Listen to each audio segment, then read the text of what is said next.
ইসলামী ওয়াদাবদ্ধ এই জমিনে আমরা আছি।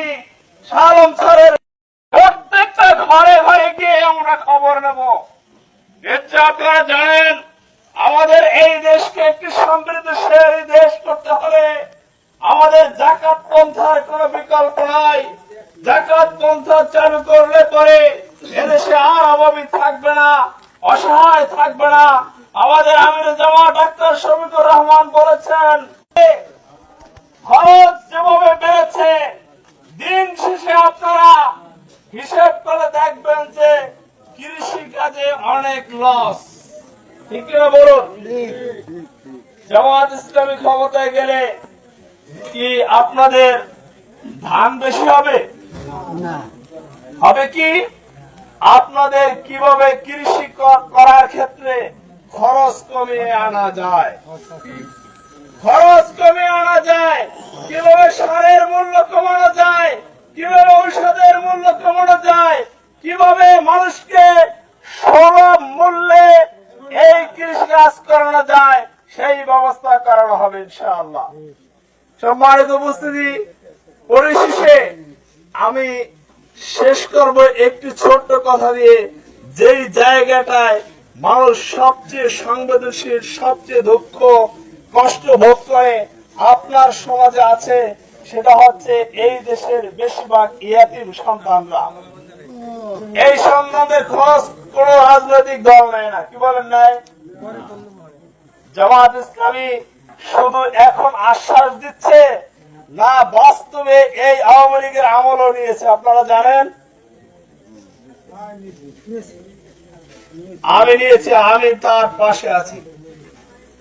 জামাত ইসলামী এই 17 বছরে এই ইয়াতীমদের পাশে যতটুকু সম্ভব ছিল সেই সম্ভব অনুযায়ী ছিল, আছে, থাকবে ইনশাআল্লাহ।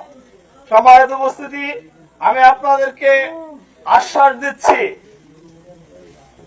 ন্যায় কল্যাণমূলক একটি রাষ্ট্র প্রতিষ্ঠার জন্য, শান্তিতে বসবাস করার জন্য, চাঁদাবাজি দূর করার জন্য, চুরি ডাকাতি দূর করার জন্য, একটি সুন্দর পরিবেশে এই বাংলাদেশকে সুসংগঠিত করে সুন্দর করে রাষ্ট্র পরিচালনার জন্য সৎ দক্ষ মানুষের বিকল্প নাই। আমি যদি 1000 বার বলি যা শুন ভাই আমি শান্তি দেব, আমি নিজে অশান্তি তৈরি করি, কোনদিন সম্ভব না। জামাত ইসলামের ইতিহাসে এরকম আপনারা কি পেয়েছেন?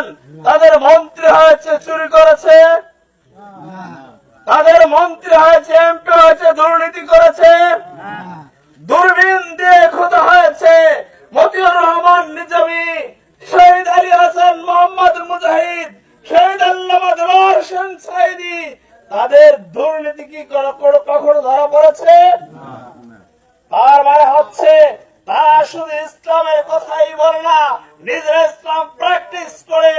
দুর্নীতি তো ভালো কথা, আল্লাহকে ভয় করে, কোন পাপ তারা করে না, এজন্য তাদেরকে দিয়ে শান্তি প্রতিষ্ঠা সম্ভব। এছাড়া অন্য যাই যে বক্তব্য দেখবে কেন, ওটা শুধু বক্তব্যের মধ্যে থাকবে, শান্তি আর শান্তি। কিন্তু ক্ষমতায় গেলে এই 54 বছরে অশান্তি আর কিছু দেখি নাই। ক্ষমতার শুরু পালাবদল হয়েছে, হয় এই দল ক্ষমতায় না ওই দল ক্ষমতায়, কিন্তু চুরি ঠিক মতোই চলেছে, ডাকাতি ঠিক মতোই চলেছে, চাঁদাবাজি ঠিক মতোই চলেছে। মানুষ শান্তি পেয়েছে? এটাকে আমি বাড়িয়ে বললাম, এর ভক্তব্য আপনারা না তো? চাঁদাবাজি হচ্ছে কিনা, শালীন বাণিজ্য আপনাদের এলাকা হচ্ছে কিনা? স্পষ্ট যে আপনার নিজের জমির সীমানা যদি আপনাকে রক্ষা করতে হয়, আমি নিজে জরিপ করে দেখেছি, জামাত ইসলামীকে ভোট দেওয়া ছাড়া কোনো উপায় নেই। নিজের জমির সীমানা রক্ষা করতে হলে আপনাকে জামাত ইসলামীতে ভোট দিতে হবে। সম্মানিত উপস্থিতি, আপনার নিজের অধিকার, হক